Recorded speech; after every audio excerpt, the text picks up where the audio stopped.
Guys আসসালামু আলাইকুম। আজকে আপনাদের মাঝে নতুন একটা রেসিপি শেয়ার করব।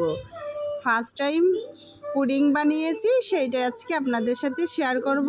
সম্পূর্ণ প্রসেসিংটা চলুন তাহলে দেখে নিই। দেখুন পুডিংটা কতটা সুন্দর হয়েছে। আপনারা যদি এইভাবেই বাসায় বানান না, আশা করি সবাই প্রশংসা করবে। এখন চলুন তাহলে সম্পূর্ণ প্রসেসিংটা আপনাদের বলে দিই। এইখানে আমি 2টা ডিম নিয়েছি,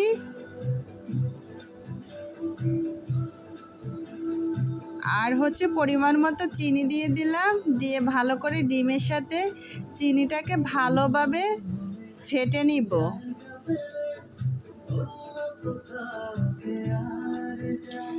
পরিমাণ মতো একটু লবণও দিয়ে দিলাম, আর ভ্যানিলা এসেন্স দিয়ে দিলাম যাতে ডিমের গন্ধটা না লাগে, এই জন্য দিয়ে ভালোভাবে মিশিয়ে নিব। চিনিটা গলা পর্যন্ত ভালো করে আমি ফেটতে থাকবো। ডিমটা হয়ে গেছে, ডিম আর চিনি ফেটানো। তারপর হচ্ছে আমি দুধ গরম করে রেখেছি। হালকা বলক হইলে দুধটাকে সাইডে নামিয়ে রেখে ঠান্ডা করে আমি হচ্ছে দিয়ে দিলাম ডিমের সাথে। দেওয়ার পরে ভালো করে মিক্সিং করে নিলাম। আর এইখানে একটা হাঁড়িতে চিনির ক্যারামেল বানানোর জন্য ইন্ডাকশনে বসিয়ে দিয়েছি। এখন হচ্ছে আমি অনবরত নাড়তে থাকবো ক্যারামেলটা যতক্ষণ পর্যন্ত কালার চেঞ্জ না হবে, ওই পর্যন্ত। ক্যারামেলটা হয়ে গেছে, এখন আমি সেট করে নিলাম।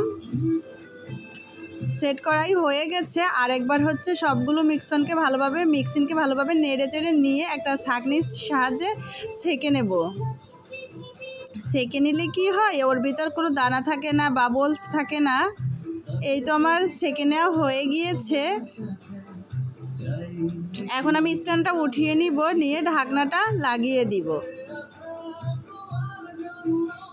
আমি রাইস কুকারে পানি বসিয়ে দিলাম। পানিটা হচ্ছে গরম বলক হয়ে এসেছে। একটা স্ট্যান্ড বসিয়ে এখন আমি এইটা ঢাকনা লাগিয়ে বসিয়ে দিব রাইস কুকারে। দিয়ে আমি ঢাকনাটা লাগিয়ে দিব 20 থেকে 30 মিনিট পরে হচ্ছে আমি ঢাকনাটা উঠিয়ে দেখলাম আমার পুডিংটা রেডি হয়ে গেছে। একটা কাঠি দিয়ে আমি চেক করে নিব। কাঠিটা যখন ক্লিন আসবে তখন বুঝতে পারবেন যে সম্পূর্ণ পুডিংটা হয়ে গেছে। এই যে দেখুন, এখন নামিয়ে নিলাম। ঠান্ডা হওয়ার জন্য 2 ঘন্টা নর্মাল ফ্রিজে রেখে দিব। ফ্রিজ থেকে বের করে আমি স্লাইড করে কেটে নিব। দেখুন কতটা সুন্দর হয়েছে পুডিংটা। আপনারা যদি এইভাবে বাসায় বানান না, বাচ্চারা তো পছন্দ করবে, এর সাথে সবাই আপনার প্রশংসা করবে। পুডিংটা দেখতে কতটা সুন্দর হয়েছে, খুব লোভনীয় লাগছে দেখে, অনেক টেস্টি হয়েছে। আমি ফার্স্ট টাইম এই পুডিংটা বানিয়েছি। এখন হচ্ছে আমি পুডিংটাকে কেটে নিব ছুরির সাহায্যে। স্লাইড করে সম্পূর্ণ পুডিংটাকে কেটে নিয়ে একটা বক্সে নর্মাল ফ্রিজে রেখে দিব।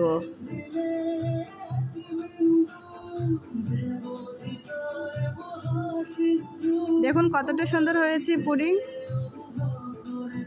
কালারটাও হয়েছে অনেক সুন্দর। আপনারা চাইলে এই নিয়মটা ফলো করে বাসায় পুডিং বানাতে পারেন। বাচ্চারা পুডিংটা খেতে অনেক পছন্দ করে, তার সাথে বড়রাও আপনার অনেক প্রশংসা করবে। আশা করি আপনাদের কাছে আমার এই পুডিংয়ের ভিডিওটা ভালো লাগবে। ভালো লাগলে লাইক, কমেন্ট, শেয়ার করে পাশে থাকবেন। আর আমার চ্যানেলটাকে সাবস্ক্রাইব করবেন। বেশি বেশি করে কমেন্ট করবেন, শেয়ার করবেন।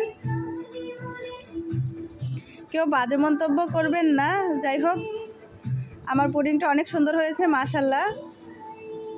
আমি সাকসেস হয়েছি। প্রথমবারই পুডিং বানিয়েছি। পুডিং বানাইতে বেশি কিছু লাগে না, দুধ আর হচ্ছে ভ্যানিলা এসেন্স আর চিনি আর ডিম, এই কয়েকটা উপকরণ দিয়ে আপনি পুডিং বানাইতে পারেন।